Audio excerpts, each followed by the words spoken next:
طبعا انا مهما اتكلمت ومهما قلت انا مش هوفي اي حاجه من ان انا قد ايه بحبك يا ريس. والله العظيم بنحبك، والله العظيم ما احنا مش شايفين مصر من غيرك، والله العظيم مش شايفين مصر من غيرك.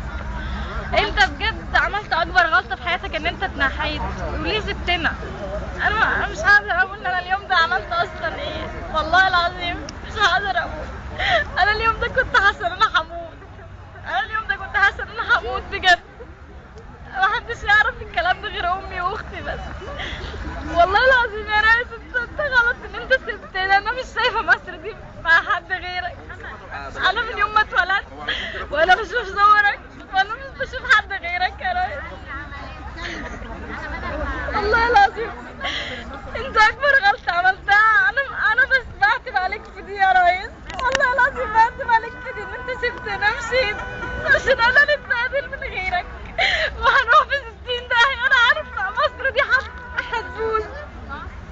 هتبوظ من غيرك. والله العظيم هنتدمر وهنتهزق وهيحصل فينا كل حاجه يا ريس انت كنت حامينا منها. والله العظيم هنتدمر. انا بس نفسي اشوفك واقول لك بجد ان انت احسن حاجه حصلت في مصر. 15 ولا 20 مليون مسيحي كان عايش في خير مبارك، هو اللي كان حاميهم. اوعى حد يقول لا، ميدان التحرير ده قذوات جزم في مصر. جزم والله. اوعى حد يقول لا، واوعى يقولوا ان كمان كنيسه القديسين زي ما بيقولوا ده فرقع لكم ده مين ده اللي فرقع؟ احنا عارفين مين اللي بيعمل الحاجات دي، ولو في شويه كده دخلوا في دماغهم ان حبيب العدلي اللي عملها، انا من هنا بقول لا، انت كنت حمينا واوعى حد يفكر غير كده.